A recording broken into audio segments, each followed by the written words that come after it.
Hello les amis, c'est Mortal G, j'espère que vous allez bien. Aujourd'hui, une review monstrueusement monstrueuse. Mais oui, Creature from the Black Lagoon, la créature, l'étrange créature du lac noir. Vous vous souvenez, on en a déjà parlé? Eh oui, mais il faut savoir que maintenant, il y a carrément un musical aux États-Unis de l'étrange créature du lac noir, avec des acteurs, des danseurs, des chanteurs et ainsi de suite. Et donc, on va découvrir non pas le musical, et non pas ces formidables créatures que vous avez déjà vues pour celles et ceux qui sont amateurs ou amatrices. Eh ben non, vous avez vu la version noir et blanc que je vous ai présentée. Je l'avais pas ouverte, souvenez-vous. Celle-ci, oui, je l'avais ouverte. Mais c'est pas ça que je vais vous montrer aujourd'hui. Vous vous souvenez des versions Super 7? La version Super 7 phosphorescente. Eh ben non, aujourd'hui on attaque ceci. Leur version, le pendant de cette créature que je vous ai déjà présenté en version Jada Toys. Eh ben la voici dans sa version entièrement Glow in the Dark. Phosphorescente, c'est une exclusivité de Entertainment Earth. Aux États-Unis, bien sûr, Limited Edition. Moi, je l'ai reçu par Big Bad Toy Store aux États-Unis. Et Big Bad Toy Store, ben, vous savez, c'est un peu le même pendant que Entertainment Earth, ou peu importe. Mais globalement, ils diffusent un petit peu tout. Et on retrouve l'ancienne créature noir et blanc, que je vous avais déjà présentée aussi. Version, bien sûr, Super 7, dans une sorte de petit pack collector. Donc, je vais vous montrer tout ça. Et puis, on arrive sur cette version que je souhaitais avoir. Bien sûr, la version entièrement Glow in the Dark. Et il se trouve, les amis, que même la boîte est Glow in the Dark. Je vous montrerai ça dans les photos. C'est évident. Regardez, ce petit logo que vous voyez là, il est Glow in the Dark aussi. Donc franchement, super. C'est super sympa. On retrouve exactement la même boîte que précédemment. Donc il n'y a pas de différence notable sur ces boîtes. Regardez, on retrouve exactement les mêmes dessins, même design, même arrière, même profil. Les petits dessins des créatures de Universal Monsters, donc l'étrange créature du lac noir, la Bride of Frankenstein, la fiancée de Frankenstein, et bien sûr Frankenstein, entre autres, et Dracula. Et on retrouve les protagonistes dont je viens de vous parler de cette collection. Donc, si ça peut vous intéresser, mais ils sont pas mal, ils sont quand même pas mal faits, et c'est effectivement Jada Toys, surprenant, puisque Jada, ce sont eux qui font les voitures que vous connaissez, les voitures de cinéma, entre autres, et de séries télé. Donc là, on retrouve le musical qui met en ambiance, qui met le bateau, qui met toute cette ferveur, cette superbe ambiance de l'étrange créature du lac noir. Donc on va retirer la petite languette qui est en haut pour ouvrir la boîte, comme précédemment, donc sur la boîte verte que je vous avais déjà présentée. Donc on va retrouver les mêmes choses, hein, exactement les mêmes choses, sauf que la seule différence, c'est que là on a une créature entièrement phosphorescente. Le fond, lui, ne change pas, vous voyez. On a ce petit diorama qui va nous permettre, pourquoi pas, de mettre la créature dedans et de vous rendre compte que c'est exactement la même dessin, même sculpture, même seconde tête, même main, même deuxième main un peu squelettique, vous vous souvenez, et puis le harpon qu'il utilise, ou du moins qu'il l'attrape, qu'il l'agrippe, dont il se défend, bien sûr. On va retrouver le filet.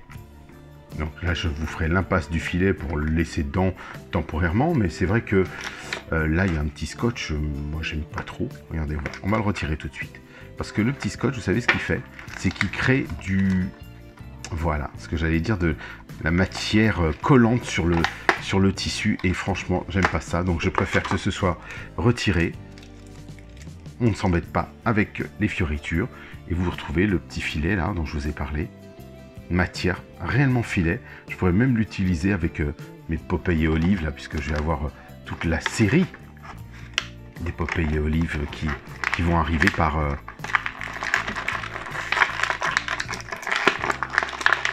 Boss Fight Studio.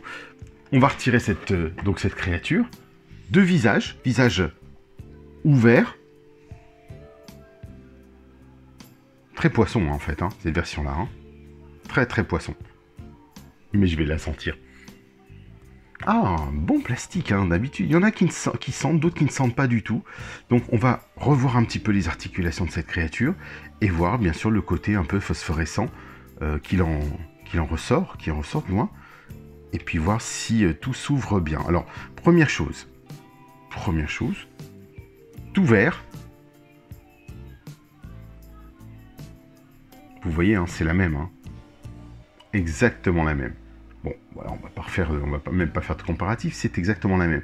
La seule différence notable, c'est qu'il y a vraiment, pareil, un travail de peinture. Vous voyez, hein, pour marquer un peu les différences d'écailles ou de nuances sur le corps, pour faire comme des stries un peu partout. Mais on retrouve les mêmes articulations qu'on avait vues ensemble. La rotule sur la tête qui est plutôt pas mal, hein.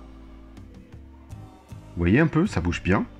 On peut bien sûr retirer cette tête. Vous voyez les branchies de notre homme poisson. Bah, allez, on va faire un zoom sur cette version phosphorescente pour marquer le coup, même si on fait une petite review rapide. On n'a pas la bouche ouverte avec le rouge qu'on voit dans l'autre. Les yeux sont marqués de toute façon. On les retrouve bien. On la reconnaît, notre créature. Regardez ça. Toujours le même design dont je vous parlais, vous savez, le côté reptilien, si je puis dire, donc sur sa peau. Les petites alvéoles, les petites... comment dire, on dirait comme du crocodile, ou même pas du poisson, parce que sur du poisson, on aura des écailles, donc il y a un mélange d'écailles, et bien sûr je dirais de peau de crocodile. Donc on a bien sûr les nageoires caudales, les nageoires dorsales, qui prolongent, regardez ça. Et il est entièrement phosphorescent, mes amis. Et oui, entièrement phosphorescent celui-ci. Donc on le retrouve le vert, mais le vert un peu, vous savez, le vert jaune je dirais presque translucide de cette matière phosphorescente. Et j'ai hâte de vous le présenter et de voir ce que ça peut donner, bien sûr, en photo. Donc on retrouve les articulations du buste classique, celle du bassin, ça tourne franchement bien, c'est même plutôt fluide.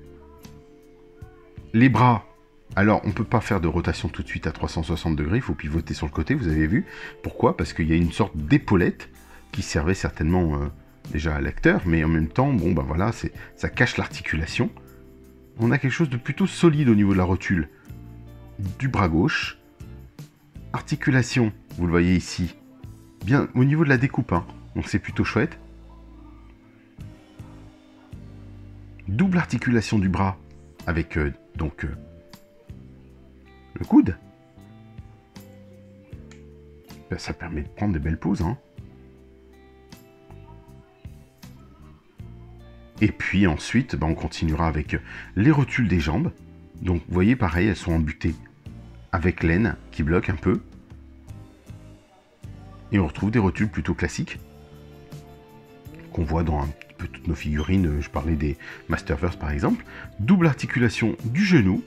Donc là on a encore ces systèmes de peg. Vous voyez, ça va avoir tendance à disparaître, je pense, dans l'avenir du jouet, et de les intégrer directement pour ne pas gâcher l'esthétique de la figurine. Mais là, bon, ça passe bien. On le retrouve, d'ailleurs, on les retrouve encore même sur les bras. L'articulation de la main, elle, impeccable. On a ces fameuses mains palmées. Ces griffes palmées, plutôt. Donc, rotule, on sait qu'on peut donc retirer une main, en mettre une autre.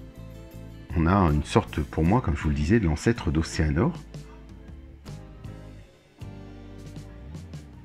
Alors, ceux qui n'ont jamais vu ce film, ben forcément, ben, à force de voir les images, ben, je vous ai dévoilé le secret, mais c'est vrai que il faut le voir pour le croire, comme on dit chez nous. Ensuite, on a une rotule, enfin du moins, c'est pas une rotule, c'est un pivot au niveau de la cuisse. Donc on peut en plus prendre une position plutôt sympa, double articulation du genou, ça vous l'avez vu, et une articulation du pied bien solide, avec une rotule, hein, vraiment complète. Vous voyez, ça c'est la grande tendance partout. Et regardez ce pied. Ce côté un peu translucide que j'aime bien, bah, qu'on retrouve bien sûr dans les Glow in the Dark. Glow in the Dark. Regardez la pose. À faire frémir des enfants. Donc voilà, très simple, très sobre. Voilà, on avait déjà vu tout ceci. On retrouvait les articulations, double articulation du genou, à droite comme à gauche. C'est plutôt pas mal ce qu'a fait Jada, je trouve. Ce n'est pas forcément la plus belle pour moi. Je la trouve chouette, vraiment elle est chouette. Enfin, je parle pas forcément de la version phosphorescente. Hein. Comme vous voyez, il y a une main et une autre... Regardez, on va le voir ensemble. Donc petit scotch.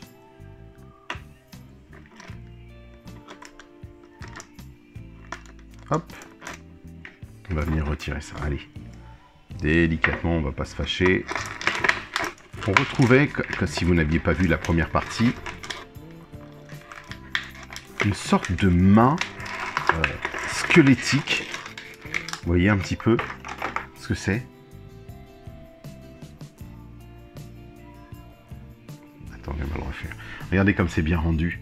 Dans la comédie musicale, ils sont sur des câbles et ils simulent la natation. Avec la créature, bien sûr. Donc vraiment très très joli. J'aime beaucoup. Ils auraient pu aussi le faire dans un aquarium, mais bon. C'est plutôt pas mal. C'est une comédie musicale, chant et ainsi de suite. Donc, vous voyez un petit peu, c'est une sorte d'ancêtre de la créature. Ouais, des restes d'une main d'une autre créature, de la famille, allez savoir, de cette même créature. Et on retrouve cette fois-ci une main un peu agrippante.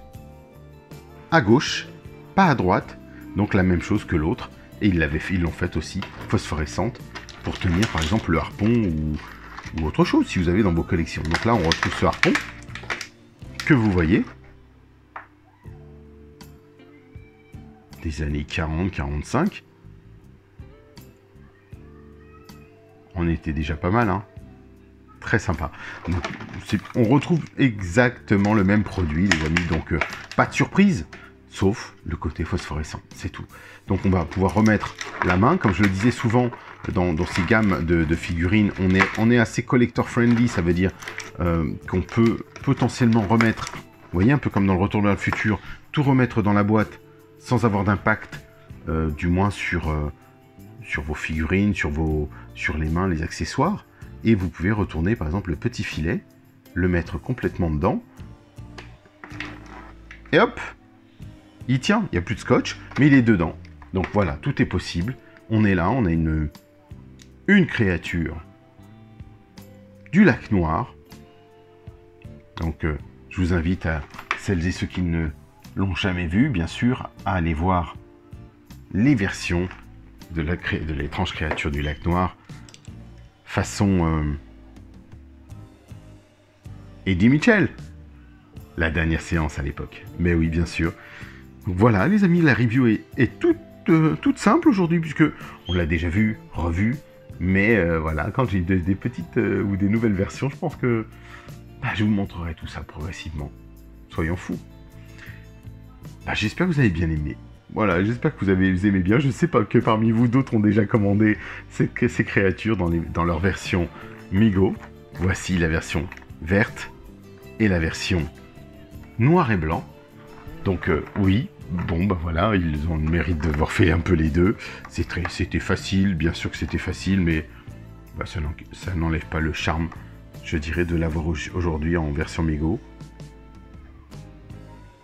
Et d'avoir différentes versions de cette créature que j'aime beaucoup en fait. Voilà, je trouve ça très sympa. On dirait pour moi petit ancêtre d'Océanor, effectivement de la gamme des maîtres de l'univers.